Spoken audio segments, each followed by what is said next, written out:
Good morning बच्चों। पीछे हम लोगों ने मॉडर्न हिस्ट्री पर चर्चा की थी। मैंने आपको बताया था कि इनफैक्ट मॉडर्न हिस्ट्री का एक तो पढ़ने का पुराना तरीका है। इस तरीके को मैं खारिज करता हूँ और आप लोगों को इंस्ट्रक्शन देता हूँ कि आप इस नए तरीके से पढ़ें। This is the thinking out of the box pattern. आप इसमें एक नए तरह का सेंसेशन महसूस करेंगे। आप ऐसा महसूस करेंगे कि चीज़ें स्मूथली आपके दिमाग में सेट हो रही है और सबसे बढ़कर एक क्रिटिकल थिंकिंग डेवलप हो रहा है। मैंने कहा कि पूरे मॉडर्न हिस्ट्री को आपको 4 पार्ट में बांट लेना है। उसमें कॉन्टेम्पररी भी पार्ट हो जाएंगे, कॉन्टेम्पररी हिस्ट्री का भी पार्ट होगा। मॉडर्न हिस्ट्री में पहला पार्ट है the history of 18th century. Second one part है उपनिवेशवाद। थर्ड वन पार्ट है राष्ट्रवाद। और उसका फोर्थ वन पार्ट है कॉन्टेम्पररी हिस्ट्री और समकालीन भारत। समकालीन भारत में आपका स्वतंत्रोत्तर भारत का पार्ट आता है, starting from 1947 and ending up to 1964 optional में। और जनरल स्टडीज में तो उन्होंने कोई लिमिटेशंस दिया नहीं है। उनका लिमिटेशन पार्ट यही है कि starting from mid 18th century till today. अब टिल टुडे में तो करंट इवेंट्स भी आ जाना चाहिए, लेकिन नॉर्मली अगर आप क्वेश्चंस के ट्रेंड्स को देखेंगे तो आप पाएंगे ये क्वेश्चंस का ट्रेंड 1970 तक रहा है, उससे आगे वो नहीं गए। तो मैंने कहा कि इन्हीं 4 पार्ट में आपको बांटना है। बच्चों, हम अलग अलग पार्ट की अलग अलग चर्चा करेंगे, किस तरह से आपको प्रत्येक पार्ट का स्टडी करना चाहिए। आज मेरा टारगेट केवल फर्स्ट पार्ट होगा। फर्स्ट पार्ट का मतलब है हिस्ट्री ऑफ 18th सेंचुरी।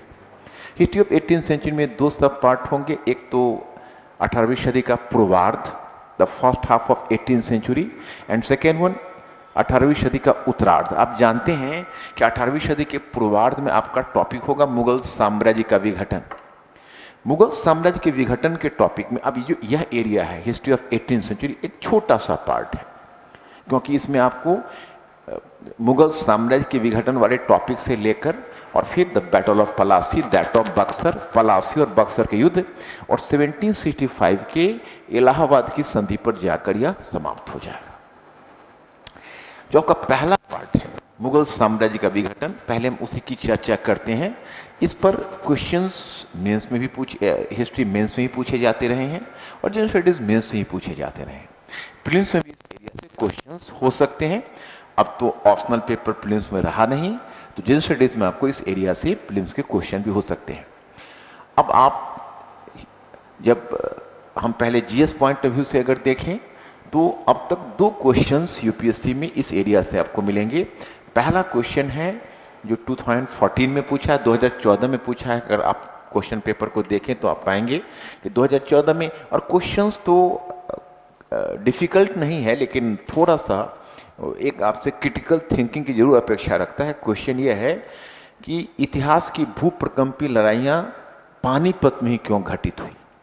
अब बच्चे वहाँ थोड़ा सा जो नॉन हिस्ट्री बैकग्राउंड के होंगे उनके लिए तो काफ़ी चैलेंजिंग हो गया कि पानीपत के बैटल, ये जितनी भी इतिहास की भूप्रकंपी लड़ाइयाँ हो पानीपत में ही क्यों घटित हुई। तो आज की तारीख में अगर हम देखें तो यूपीएससी में एक बड़ा ही नॉर्मल टेंडेंसी है, एक बड़ा ही कॉमन प्रवृत्ति है। वो प्रवृत्ति ये है कि क्वेश्चंस, वो जो क्वेश्चंस साधारण टॉपिक दिखते हैं उससे असाधारण क्वेश्चन बनाना। असाधारण क्वेश्चन का मतलब ये होता है कि क्वेश्चंस आपके बिल्कुल ही अलग नेचर के होते हैं। एक तरह का आप कह सकते हैं इनोवेशन या नवाचार उन्होंने क्वेश्चन में लाने का प्रयास किया है कि कोई बच्चे उसे सोच कर लिख सके। जैसे आपसे ये नहीं पूछेंगे कि तुजुके बाबरी में क्या था, तुजुके बाबरी का महत्व बताइए, जो बाबर की आत्मकथा है। वो सीधा क्वेश्चन आपके सामने डालते हैं कि क्या तुजुके बाबरी के आधार पर बाबर को आप एक सुसंस्कृत व्यक्तित्व मानते हैं। तो मतलब यह है कि उनकी कोशिश है कि आपने जो पढ़ा है उस अपने पढ़ी हुई चीज़ों के आधार पर आपने किस तरह से अपना ओपिनियन डेवलप किया है। वो ओपिनियन हम डेवलप करेंगे क्रिटिकल थिंकिंग के बाद, तो वो उनकी कोशिश होती है कि हम वो जजमेंट लें। तो अब पानीपत का थर्ड बैटल क्यों इस तरह की भूप्रकंपी लड़ाइयाँ पानीपत में घटित हुई, और फिर उन्होंने पानीपत के थर्ड महत्व को देखा। तो बस कुछ इसको आपको करने के लिए थोड़ा आपको पीछे जाना पड़ेगा। आपको देखना पड़ेगा कि मुगल काल में कैसे, जिसको आप कहते हैं काबुल, गजनी, कांधार सुरक्षा पंक्ति, वो भारत की कैसे सुरक्षा पंक्ति थी। वो सुरक्षा पंक्ति टूटने पर दूसरी सुरक्षा पंक्ति सिंधु नदी पर आती, और सिंधु नदी वाली अगर सुरक्षा पंक्ति टूट गई तो किसी भी सेना को पंजाब से हरियाणा क्रॉस करते हुए दिल्ली आना आसान हो जाता है। हरियाणा का खुला मैदान, और उस मैदान में दोनों कम्बेटेंट पार्टीज को सुविधा होती, और विशेषकर जहां बैटलफील्ड के चयन का सवाल है, तो जो विपक्षी सेना है वो किस रफ्तार से और कहां आ रही है, उसी के आधार पर उसका चयन होता। और Panipat is the gateway to Delhi, वो दिल्ली का प्रवेश द्वार है, तो जाहिर है कि पानीपत में वो प्रवेश करना चाहेंगे, क्योंकि पानीपत से प्रवेश करना उनके लिए सुगम होगा। और दिल्ली के शासक के लिए भी आवश्यक होगा कि वह अपनी पूरी क्षमता पानीपत में आकर लगा दें, ताकि कम से कम प्रवेश द्वार अपोजिट सेना क्रॉस नहीं कर सके। और यह टेंडेंसी आपको नजर आएगी even third battle of Panipat में, आप ये चीज देखेंगे। तो खैर ये एक छोटी सी चीज है। अब उसका 2017 में आप आते हैं, तो वहां पर आप देखेंगे कि उन्होंने क्वेश्चन पूछा है वो जनरल स्टडीज में, उसमें उन्होंने पूछा है कि मुगल साम्राज्य के विघटन ने किस प्रकार उत्तरी भारत में खंडित संप्रभुता को जन्म दिया। तो वो एक टर्म का यूज करते हैं कि किस प्रकार खंडित संप्रभुता को जन्म दिया। तो मतलब है इसमें आपको ये नहीं कहना है कि उन्होंने कोई आर्गुमेंटेटिव क्वेश्चन नहीं है, बिल्कुल स्ट्रेट क्वेश्चन है, जिसमें यह दिखाया जाना है कि जब मुगल साम्राज्य का विघटन हुआ तो विघटन के बाद किस प्रकार से जो छोटे छोटे राज्य आए और मुगल संप्रभुता किस प्रकार खंडित हुई। So that's why they are using the term कि भाई वो खंडित संप्रभुता, मतलब जो अब डिवाइडेड सॉवरेंटी या पार्टीशन सॉवरेंटी आप कह सकते हो। तो इस प्रकार से ये क्वेश्चन 2017 का और बिल्कुल स्टेट क्वेश्चन है। उसमें अगर इंडिया के पूरे सिनेरियो को आप अगर दिखा दिया, आपने दिखा दिया कि उसमें का पॉलिटिकल सिनेरियो क्या था, किस प्रकार से छोटे छोटे राज्य अवस्थित थे। आप उत्तर पश्चिम में पंजाब से शुरू करें और दक्षिण में आप अगर मैसूर के राज्य तक चले आएँ तो लगभग आपकी यात्रा पूरी हो जाएगी। उसमें आप तकरीबन आपको 7 to 18, उसमें कुछ सक्सेसर स्टेट्स हैं, कुछ रेबेल स्टेट्स हैं, और कुछ स्टेट्स ऐसे हैं जो नेचुरली मुगल साम्राज्य की परिधि से बाहर रहे हैं। तो परिधि से बाहर वाले स्टेट्स की चर्चा आप ना करें, आप केवल उसमें सक्सेसर स्टेट्स के रूप में और रेबेल स्टेट्स जो विद्रोही स्टेट्स हैं उनके विषय में आप दिखा सकते हैं। लेकिन अब क्वेश्चन तो कह रहा है किस प्रकार से खंडित संप्रभुता को जन्म दिया। अगर आप यहीं रुक जाएंगे तो मेरे विचार में कि वो क्वेश्चन में कुछ बातें अनकही रह जाएगी। तो क्वेश्चन में बातें कही रहे और आप उसको अच्छे ढंग से न्याय कर सके, इसके लिए आपके लिए एक चीज आवश्यक होगा मेरे मुताबिक कि आप अपनी तरफ से संकेत कर दें कि चूंकि उस समय संप्रभुता विभाजित हुई और यही वजह है कि ब्रिटिश को आगे बढ़ने का मौका मिला। उनकी जो खंडित संप्रभुता थी वो कहीं ना कहीं ब्रिटिश पावर के राइज को संभव बनाया। तो उसकी तरफ अगर आप संकेत करके रोकते अपनी तरफ से तो अच्छा है। तो खैर 18वीं सेंचुरी का फर्स्ट हाफ में आप पॉलिटिकल सिनेरियो देखेंगे, फिर आप इकोनॉमिक सिनेरियो देखेंगे। लेकिन मैं यहाँ पर एक महत्वपूर्ण चीज डिस्कस करना चाहूँगा, भले ही वो जीएस का पेपर हो या ऑप्शनल का पेपर है, थोड़ा सा हिस्टोग्राफिकल नॉलेज आपको होना चाहिए, थोड़ा इतिहास लेखन का ज्ञान होना चाहिए। जैसे मैं आपको बताना चाहता कि 18वीं सदी को लेकर एक महत्वपूर्ण विवाद है, क्योंकि जो ब्रिटिश साम्राज्यवादी लेखक है जिनके लिए आप शब्द यूज करें ब्रिटिश अपोलोजिस्ट, उन्होंने एक खास शब्द का प्रयोग किया है और वो शब्द है डार्क एज, अंधकार का युग। उन्होंने ये सिद्ध करने का प्रयास किया है कि मुगल साम्राज्य का विघटन हुआ तो वो डार्क एज कायम हुआ, एक अंधकार का युग आ गया, क्योंकि उस युग को वो यह सिद्ध करना चाहते हैं कि राजनीतिक रूप से विघटन का काल था और आर्थिक रूप से यह आर्थिक अवनति का काल था। तो अब सवाल यह उठता है कि वहाँ पर आपको हिस्टोग्राफिकल इश्यूज कई आ जाएंगे। अगर आपको वहाँ स्टैंड लेना है कि क्या मुगल साम्राज्य के विघटन को हम अंधकार का युग माने, तो अब यह विचार बहुत पुराना पड़ गया है। अगर आप न्यू लाइट ऑफ हिस्टोग्राफी के आलोक में देखेंगे तो बहुत सारे हम नए नए स्कॉलर्स आ गए हैं। आप संजय सुब्रमण्यम देख सकते हैं, मुजफ्फर आलम, चेतन सिंह, कैरल लियोनार्ड। तो ये सब हिस्टोरियंस इस बात को नहीं मानते, कहते हैं नहीं ये मुगल साम्राज्य में ठीक है। मुजफ्फर आलम और चेतन सिंह का कहना है कि अब एक यूनिफाइड एम्पायर नहीं रहा, लेकिन जो हैदराबाद जैसे राज्य हैं, अवध जैसे राज्य हैं, बंगाल जैसे राज्य हैं, ये उनके सक्सेसर स्टेट्स हुए, बहुत सक्षम हैं, they are powerful states, the dominant states, और वो लोग अपने अपने एरिया में बेहतर लॉ एंड ऑर्डर, कानून व्यवस्था की स्थिति को सुदृढ़ किया। तो उसे हम ऐसा नहीं कर सकते कि उसको हम राजनीतिक विघटन या उसको नकारात्मक रूप में नहीं देख सकते। और आर्थिक अवनति को तो उन्होंने एक सिरे से खारिज कर दिया। उन्होंने कहा कि अगर हम आर्थिक अवनति मानते हैं तो हम ये कैसे भूल सकते हैं कि वही समय है कि यूरोप से बड़ी मात्रा में चांदी आ रही है, सिल्वर का आगमन हो रहा है, क्योंकि उस समय यूरोपीय व्यापार बहुत बड़ी और महत्वपूर्ण भूमिका निभा रहा है। अब यहाँ पर बच्चे हम आपको जो सिल्वर का इन्फ्लक्स है इंडिया में, जो चांदी का आगमन है या कीमती धातु का आगमन है, उसके कारणों की चर्चा करने का अवकाश हमारे पास नहीं है।